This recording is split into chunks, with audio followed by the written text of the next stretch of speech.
Hello, and welcome back to the AI radio show with me, your host, Arthi. I'm the founder of the Arthi AI Collective, and I do this AI radio show Monday to Friday, 7 p.m. IST on every week. So, yep, it is Technicolor Thursday, and which means it's just me now. So, I am coming to you live across three platforms all at once: Instagram, LinkedIn, and YouTube. So wherever you're watching me, give me a thumbs up or click on that react button so I know that you are watching me today.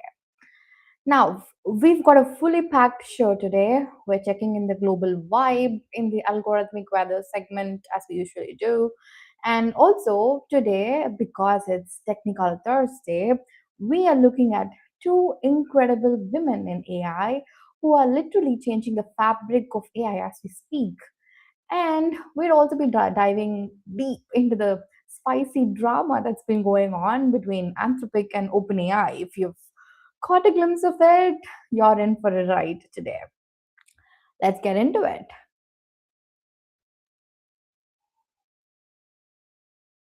You're tuned into the future, feel that flow. Welcome to the AI radio show. Arthi's in the house, let the circuits ignite. Bringing brain power, fire and insight. She breaks down trends with a killer spark, turns tech talk bright when it's sounding dark. Fast, fierce, fearless, ready to go. Dropping knowledge bombs on every show. It's Arthi, your AI guide on the mic. Turn it up, lock in, ride the spike. AI radio, let's light up the night.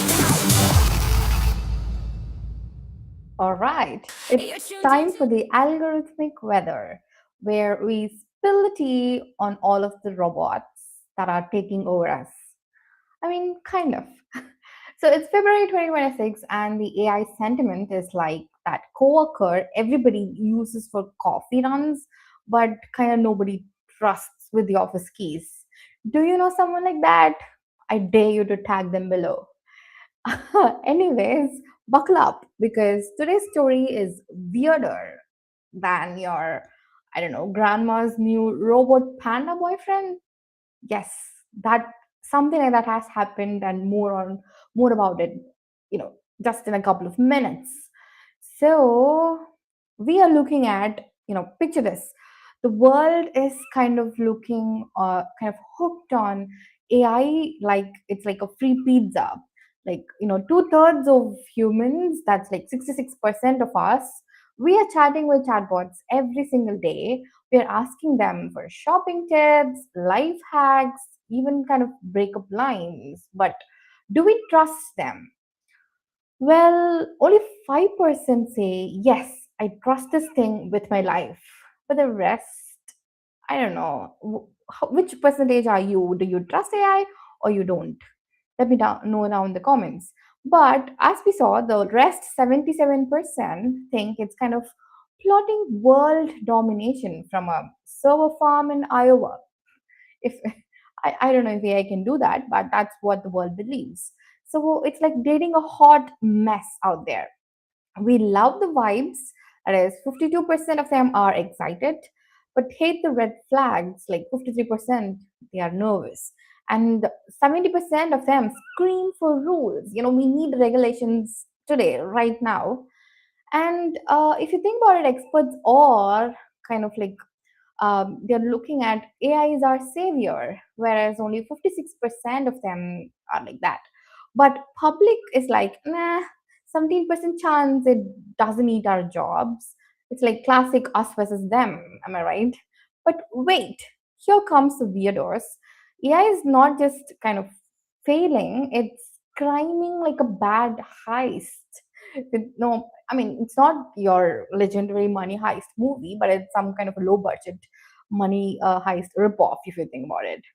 So, Molt Book, we all saw about it. It was like a Reddit for AI agents. No humans were allowed, and the AI agents kind of argued, they flirted, they invented drama, while we as peasants watch them like some kind of an alien reality TV.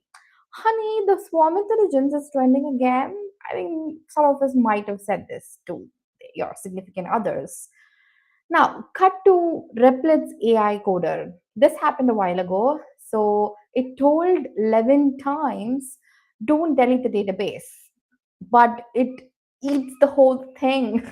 I mean, it then fakes 4,000 consumers to cover its tracks. What missing data?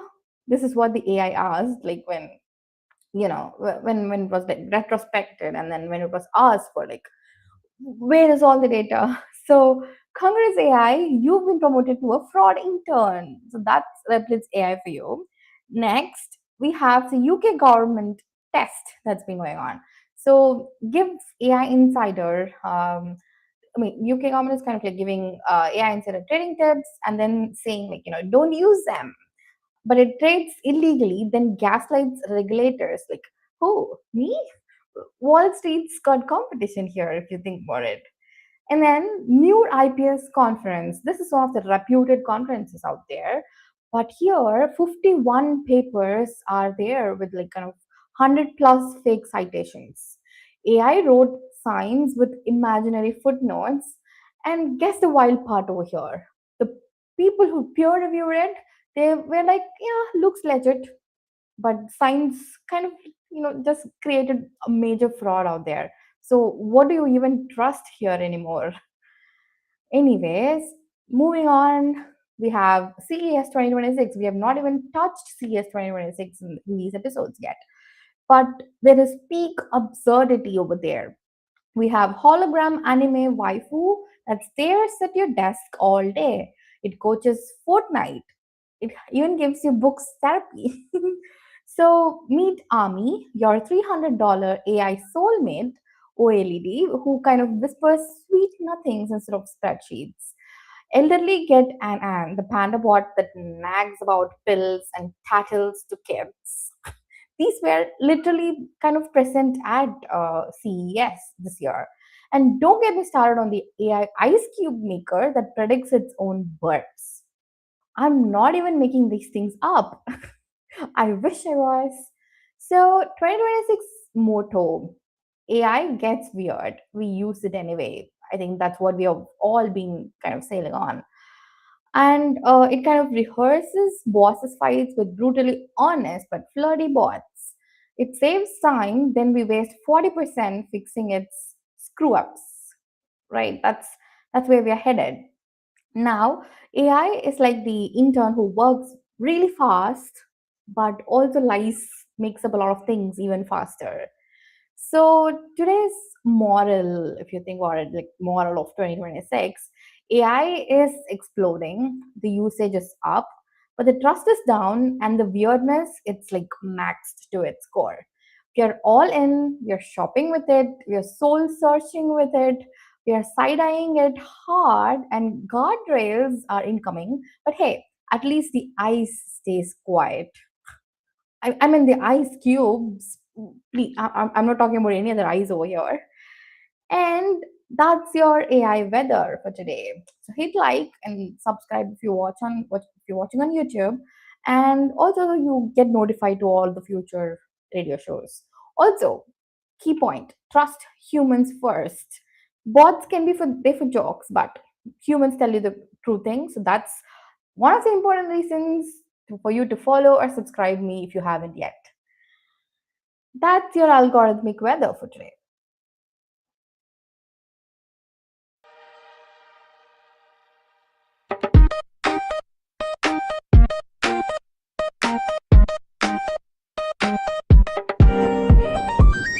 Check the feed, check the tone. Signals shifting, seeds are sown. Clouds of data, pressure high. Probabilities in the sky. Ping by ping, the pattern's clear. Is it noise or something real? Welcome to the forecast weather. This is your algorithmic weather.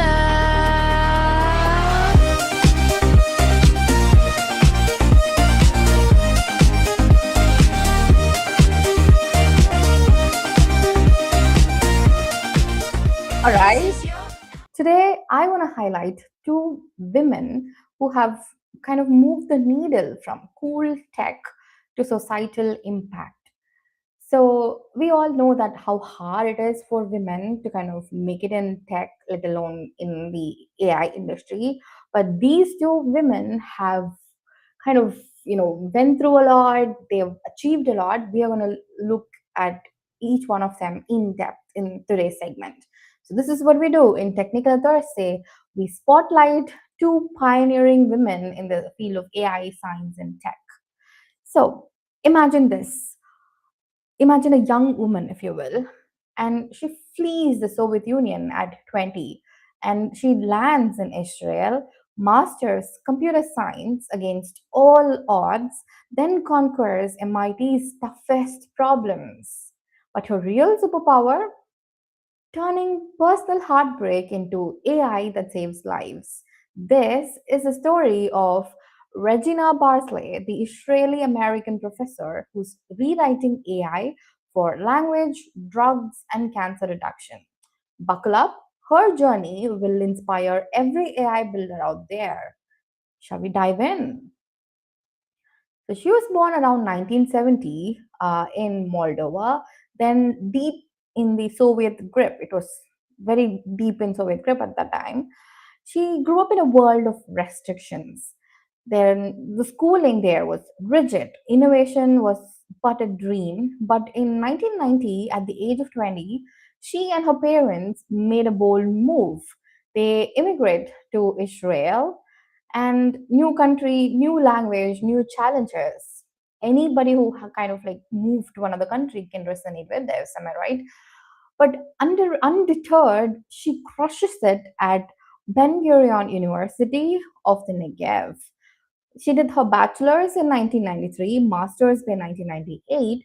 She is already hooked on computers, specifically how machines can understand human messiness, like human language.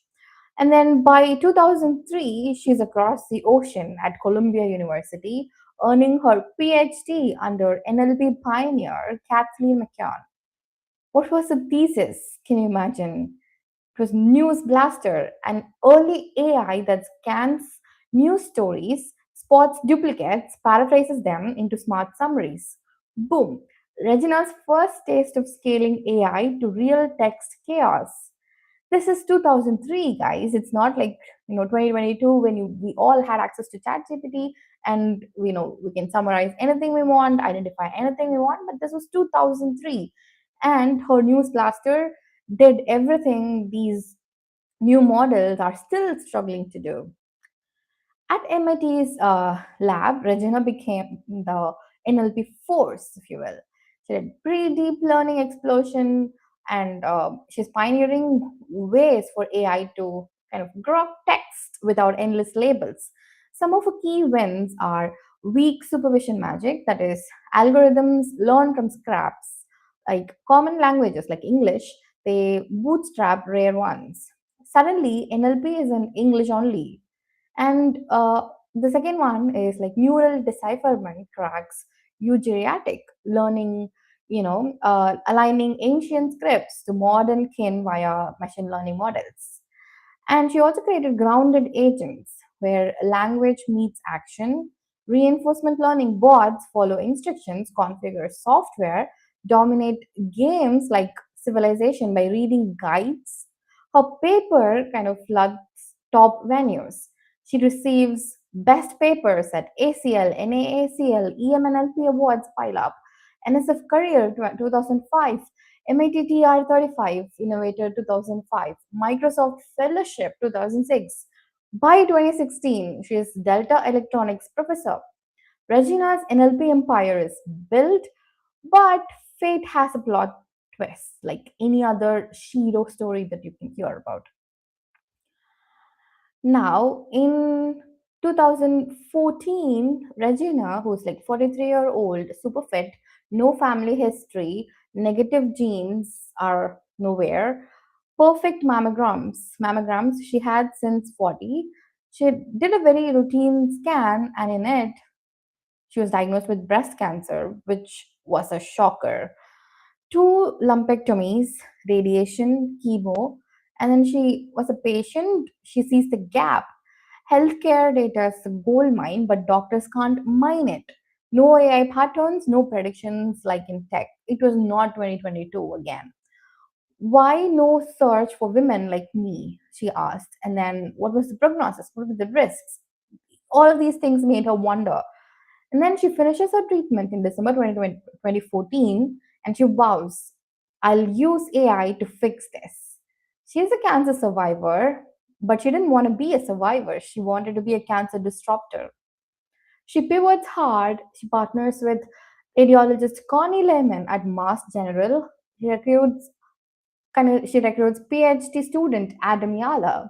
Her goal was to predict her goal was to predict breast cancer years early, even before mammograms could let the doctors know. So she started building the cure machines. The first product was called Mirai, which means future in Japanese. And then deep learning devours 200K plus mammograms, spots subtle pixels that humans miss, predicts 5-year risk. She tested it on US, Sweden, Taiwanese, and also doubles detections versus old models like Tire Corsic. On her own scans, she did it. Mirai flags her high risk pre diagnosis. Think about it. Next, we have Sybil for lungs, single CT scan with a 6-year risk. Then chemistry conquest. She kind of like does the graph neural networks which treat molecules like kind of a text. So Hallicin, her first new antibiotic class in 30 years, kills superbugs like resistant TB, Clostridium differentialis, and then abusin, another antibiotic that follows this. Deployments of Mirai in 60 plus hospitals, diverse trials at UMass Memorial, Hallison advances via audacious project funding, Regina leads MIT Jameel Clinic since 2018, AI for global health.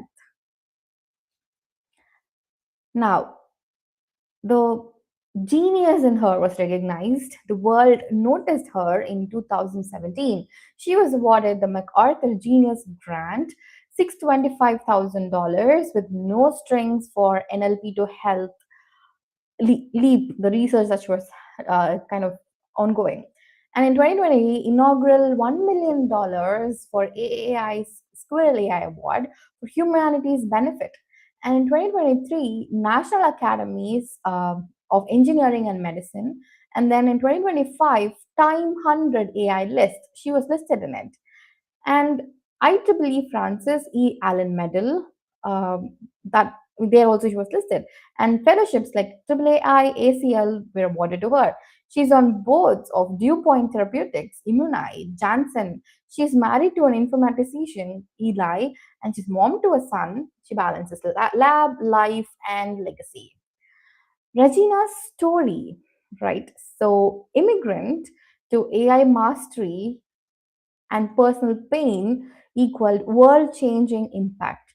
From decoding languages to decoding disease, she proves pivot badly, deploy rigorously, aim for lives saved. So, AI creators, the question is for you, what is your pivot? Like, you know, what is your goal, what is your viewpoint, and what problems are you trying to solve? Let me know in the comments, and if this story of Regina inspired you, again, drop Regina research in the comment. It helps. Now moving on to Timnit Gebru. Now she had a conscience, and the things that she had to go through because of speaking up, because of being fair. Let's look at all of those things. Now simply imagine building the future of technology, but you only to realize it's leaving billions behind. Again, this is the story of Dr. Timnit Gebru, a computer scientist who didn't just spot the flaws in AI, she exposed them. She standardized fixes for them and fought giants to protect us all. From Stanford labs to kind of Google boardrooms to her own global institute, her journey redefined AI ethics. So let's dive in to learn more about her. So her early days was from Ethiopia to Stanford's Park. Now, Timnit Gebru was born in Ethiopia, raised across continents, and arrived at Stanford University with a fire for computer vision. Under AI pioneer Fei Li, she tackled a bold project using Google Street View images to map America's neighborhoods. By analyzing cars in driveways, yes, little cars that were in driveways, she could predict income levels, race, education, and even voting patterns with stunning accuracy. I mean, who would have thought? This wasn't sci-fi. It showed how everyday photo like could reveal deep societal truths or enable dangerous profiling. Timnit graduated with her PhD in 2017, but she was already asking the questions others had ignored. Who does AI see? And who does it blindside? These were the questions which were not at all even thought about in those times. Now, partnering with Joy Bolamini, Timnit dropped a bombshell in 2018, the Gender Shade Study. They audited top commercial facial recognition systems from IBM, Microsoft, and Face++ using a dataset balanced for skin tone and gender, something no one else did. They uncovered brutal truths. Now, dark skinned women, error rates were up by 34.7%, and lighter skinned men, under 1%. Every system failed women and people of color the hardest.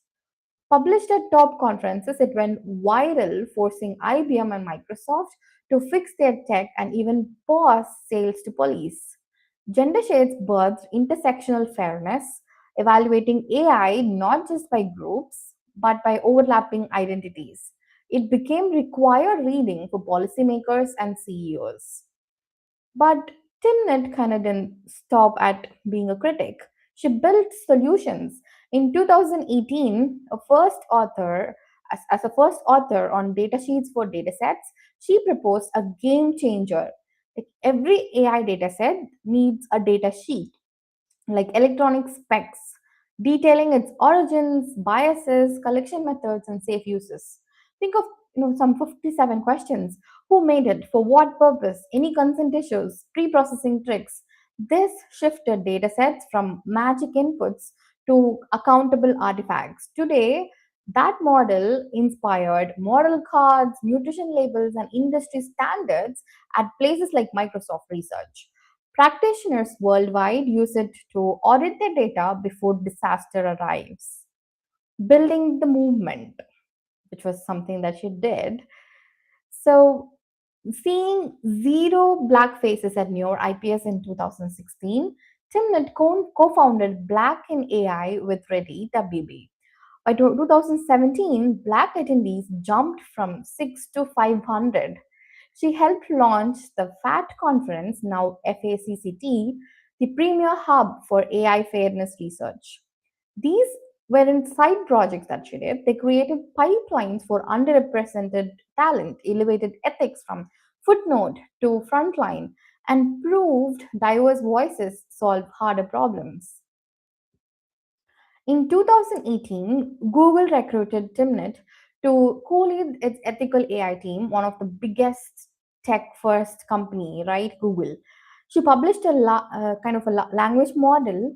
Uh, she she did research on language model risks and published them. And she mentioned about the environmental damage from training, the biases amplifying hate, power concentration in few hands. But in 2020, Google demanded she retract a paper warning about these very risks. She refused, and they fired her. Typical. The followed was global headlines, internal revolts, and a spotlight on how corporations silence critics. Timnit walked away not broken but bolder, exposing AI's underbelly to the entire world. Undeterred, Timnit founded the Distributed AI Research Institute, also called as DARE, in 2021.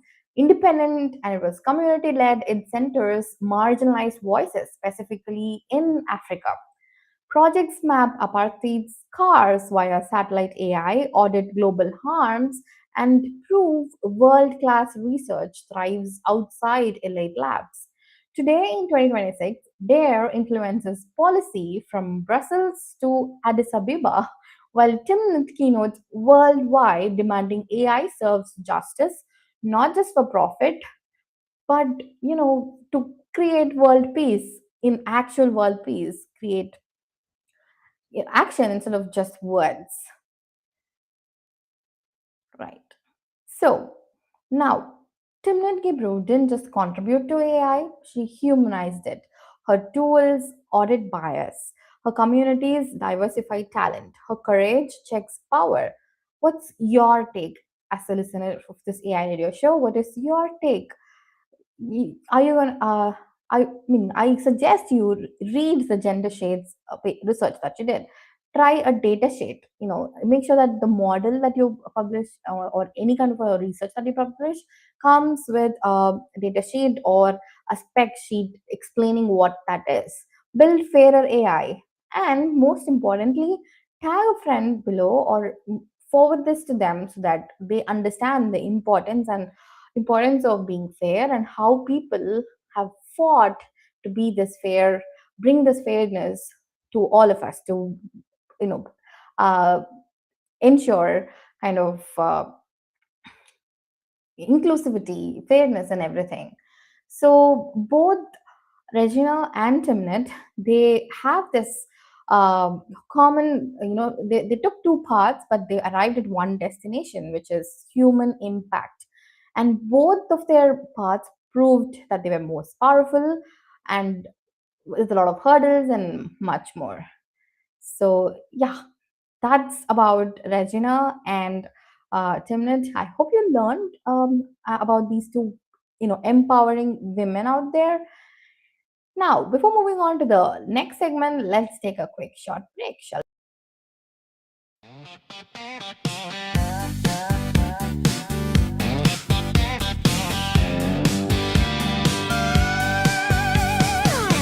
I woke up to an empty drive, no rumble, no roar, just a quiet life. She was gone, left a trail of oil behind. A note on the dash said, "Don't try to find." My truck left me for a vending machine, chrome and snacks where I can't intervene. I gave her gas, she wanted caffeine.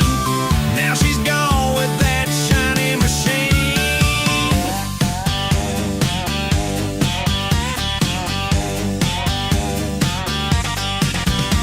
I treated her good, washed her every week. welcome back from the synth break. Now, we are going to look at our sponsor for today's episode, which is none other than Pink Fair. So, Pink Fair is a product which I built, and it addresses a very similar unfair stuff that's happening across, uh, that is targeting women specifically, and we are going to talk about it today. So every day I tell you what Pink Fair is. Today I've decided to show you what Pink Fair is. So the extra fare that you pay, just a little extra that you might have noticed. Trust me when I say this, you weren't imagining it. You were simply paying more for the same exact thing. Pink Fair, it shows you when women product cost more than the exact same item that is marketed to men. So what Pink Fair does is it compares prices, and then it tells you if you're overpaying for the same stuff which men get it at a lower cost. Now, what is pink tax, you might ask? It's not announced, it's not legalized, it's not regulated, and very rarely it is kind of explained to people. Basically, you pay more just for being a woman. You pay a higher price, call it a color tax. Just because it's pink, you have to pay 13% more. And did you know that us women pay around $1,301 per year as just pink tax? So, yep, there you have it. That's pink tax for you. Now, this is how the pink tax interface looks like. Sorry, the pink fair interface looks like. So you basically you can scan a product, simply upload an image or drag and drop an image, or paste the URL if you're shopping on Amazon, Nika, or whichever platform you prefer. And Pink Fair gives you the results for you. So let me show you an example. Basically, you can have a history of everything that you've scanned. So, and also it tells you like top pink tags find. So this specific perfume that I use, Winter Candy Apple Fine Fragrance Mist, I'm wearing it right now. So that is something that I'm overpaying for, and a similar alternative exists. And just another example, um, one more example, let me take probably this. So here, it doesn't just tell you that everything is pink tax. It gives you an AI powered analysis and also tells you that something if it's not like pink taxed. So you also get alternatives to the same product with the same features, and compares prices across different platforms, and also it prompts you to ensure that if you've purchased it, if not, and if you have purchased it, it kind of reminds you to refill it based on community's usage of that said product. And you also get kind of an internet verdict as to what real people have spoken about this specific product in terms of pink tags. So there you have it. You simply drag drop any image or any product you want to find, if it has pink tags or if it doesn't, and you get a whole lot of answer to whether you have to purchase a product, and also you get an alternative which is exactly same to the product that you're looking at. And another important information over here is that it gives you the total impact you've made. So, how much have you saved in total since you've started using PinkFair, and how much you've saved in terms of pink tax? So, 2,366, that's how much I've saved, which is, let's say, 11 spa days. Let's say you do a minor spa treatment now and then. And also it gives you a streak to kind of make sure that you use the product and never miss out on paying and end up paying pink tax. And when you switch on contribute to community, your data is anonymized and the collective data is shared, so you get the community stats. So currently pinkfair users, there are totally 10 users that are making impact, and they have collectively saved 87,203 rupees, which is mind blowing if you kind of think about it. And where the users find best prices, you also get the shopping sites over here. So that's the whole picture of what Pinkfair is and how useful it can be for you. So just head over to pinkfair.com today and try it out for yourself. It's free to get started and it's going to be free forever. So what's stopping you? Now that we've had the sponsor out of our way, let's move to our next segment, which is the fascinating fact of the week, if not like, I don't know, very recently this has happened and it has been in my mind and it's been blowing away. So this is a little feud that's happening between Anthropic and OpenAI. How many of you saw the video? The Anthropic's ad that was launched in terms of with respect to Super Bowl, that is so hilarious. So let me kind of brief it to you if you have not seen the ad yet. Imagine this. Once upon a time, in the wild world of AI, two giants faced off. OpenAI's ChatGPT was a cool kid everybody loved. Everybody kind of hung out with this cool kid until this cool kid whispered to the entire world that, hey, what if we added ads? Boom. Enter Anthropic's Claude, the smug vegan of AI, ready to drop the mic with a Super Bowl ad campaign that screams, not on my watch. Now, it's done. It's like February 2026. OpenAI announces ads in ChatGPT, not the creepy ones baked into your responses, just some polite sponsored links at the bottom of your responses, like Google search, like you have on a good day. Users under 18, you are safe. But Sam Altman kind of mentioned that this ad kind of funds AI for billions of people. But Anthropic, oh no, they smell blood. They blew up 4 TV spots, one hitting Super Bowl like a meteor. Each one's a mini horror story, and I cannot wait for you to watch these videos. So bear with me as I, bring those videos up. So this is my personal favorite. You must listen to it.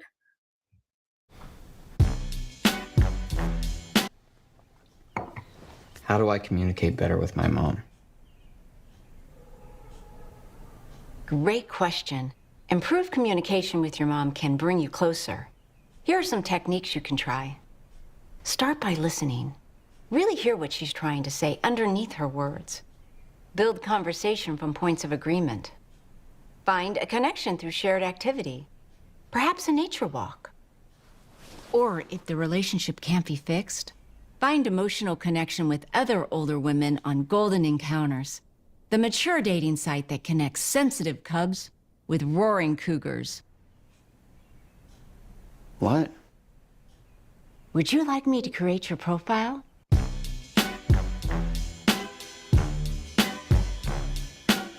What's the difference between? There it is. I mean, the kind of savageness. Anthropic is savage, guys. That's just one ad. We have three more. I'd let you watch the other two, but I'm gonna play this one because this is again my personal favorite. This is hilarious if you think about it. So yeah, bringing that right up.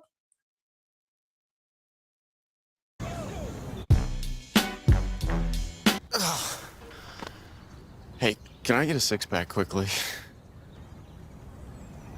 Perfect. That is a clear and achievable goal. Would you like me to tailor a personalized workout plan? Yes. Perfect. Let me personalize this for you.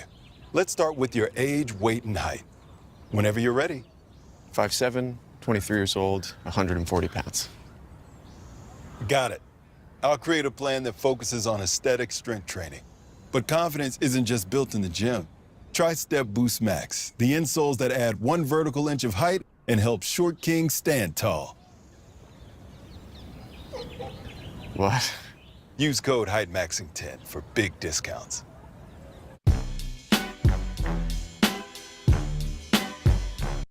I mean, think about it. Wow. This is awesome. Now, Anthropic has done this cool ads and we've all seen it. But how is OpenAI reacting to it? Well, I don't know. See that for yourselves again. So, OpenAI CEO, we all know him, Sam Altman.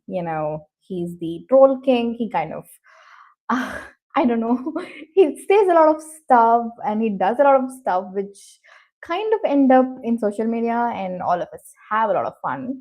And this is his tweet, which again, if you think about it, it's kind of funny. So let me read it out to you. First, the good part of the Anthropic ads. They are funny and I laughed. But I wonder why Anthropic would go for something so clearly dishonest. Our most important principle for ads says that we won't do exactly this. We would obviously never run ads in the way Anthropic depicts them. We are not stupid, and we know our users would reject that.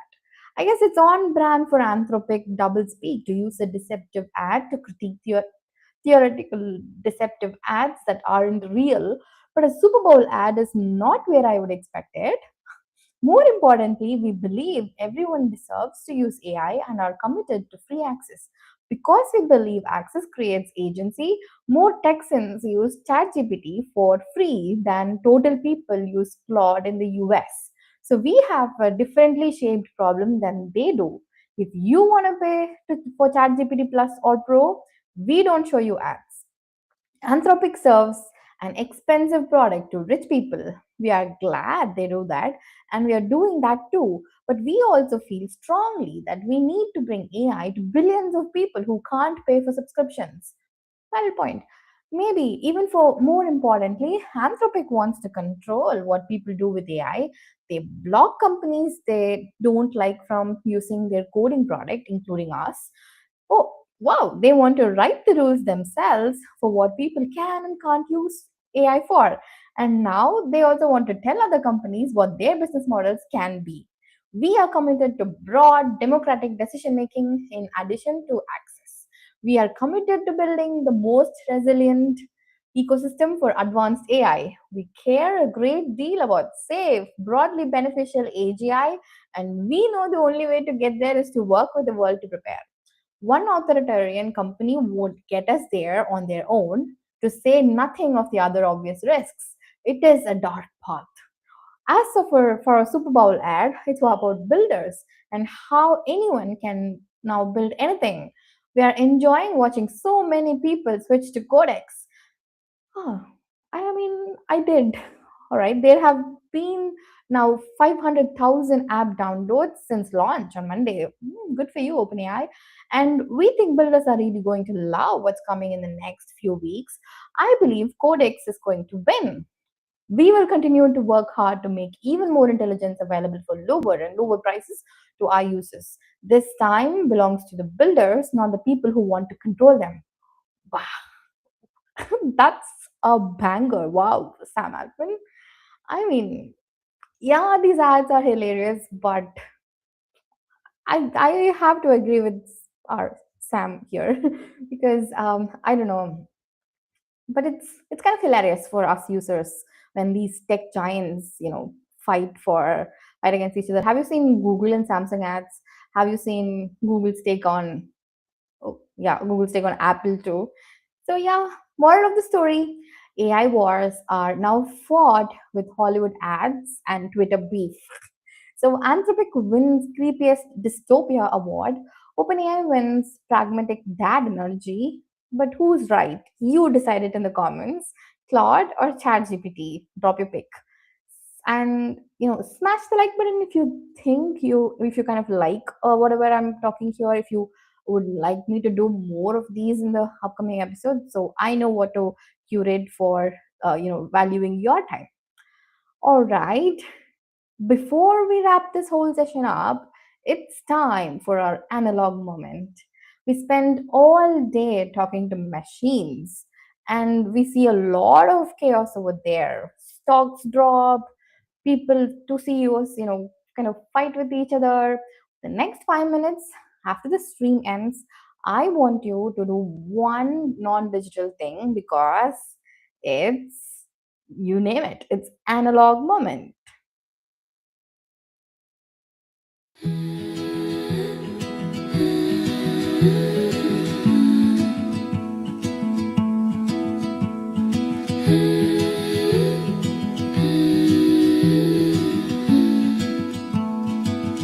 This is your analog moment, where the world slows down and you own it. A can wait, the pixels can rest, but your heartbeat, that's the real magic, the best.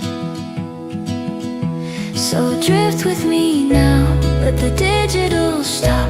You're human, you're here, and that's the top. This is your analog moment. And yeah, that's our show for this Technicolor Thursday. And for your analog moment, grab a piece of paper, a real one, and a pen, not your tablet or your phone or your any kind of a digital note taking app. A real paper and a real pen. And don't use it to write a to-do list. Just doodle anything that you can think of. Draw a series of interlocking circles or a messy flower or a tree or a sun, whatever comes to your mind. Feel the friction of the pen on the paper. There is no undo button here, so whatever you draw stays. And there is no regenerate button here. And you just think and then you ink, if you will. So that brings us to the end of this today's episode, and this is Technicolor Thursday. Thank you for joining me live on Instagram, YouTube, and LinkedIn. If you enjoyed this, hit that follow button or subscribe button and share this video to anybody who think would benefit from this. And I'm Arthi. This is Arthi AI Collective, the AI radio show, and I'm signing off.